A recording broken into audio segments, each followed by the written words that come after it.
Righto, now my ears pricked that when you said, Jim, you wanted to have a crack at Jim. You wanted to have a crack at Warrior, which we love when someone in the box wants to have a crack at someone else. So no, I'm not going to. I'll just sit back. What about you? I'm not going to feign anger because I don't have any. Purple wrote an article on afl.com.au during the week about the North Melbourne Footy Club, pretty scathing, and has every right to be because the weekend wasn't good enough, and I've obviously totally put my hand up, and as did Brad. I think he preempted the week by saying we're going to cop significant criticism and will have deserved it after 5 goals being kicked in 8 minutes.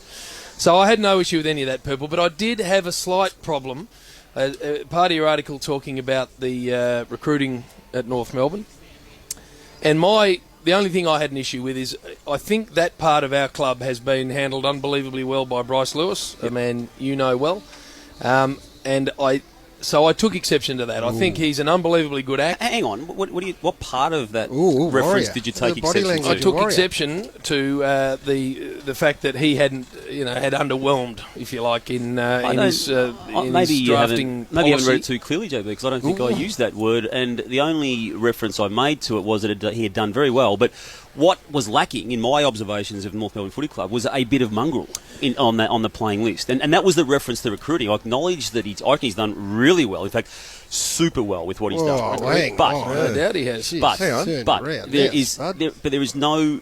There's no mongrel on that list apart from Jack Zeeble. That's not true. Jack Zeeble you mentioned, and he certainly has plenty of it. Ben Cunnington also has plenty of that attached to him, and he's only a young man.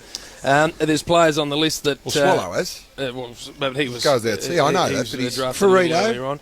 And Firrito's a senior player. But there's also... no doubt about it. 200 a game, huh? Yeah. But you also... Well, look at the mistakes he's been making. Now he's starting to fire. Purple.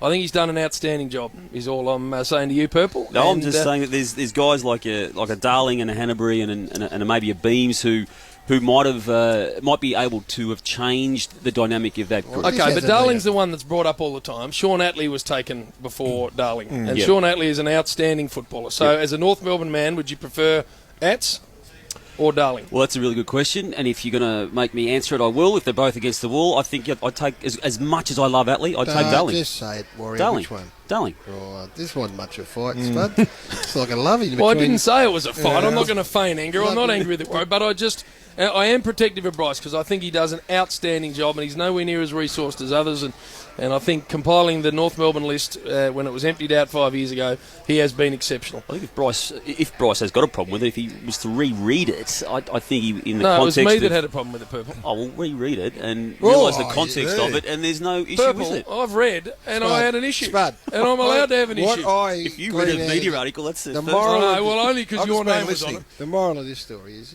it takes more than a minor disagreement to break up a steak sharing a ribeye pair of gypsies. Condiments. With Andrew Carazzo's about to come in here and he's welcome because you're a clown. Chompers. The good thing you weren't there or your teeth would have ended up in the bloody steak. As for you, Hair Bear, next time we go on the road, maybe you can join us. Probably not. All right, M Sport update time, Jeff Tyler. It might have got to me, Purple. Jeff Tyler. Chompers. M Sport update.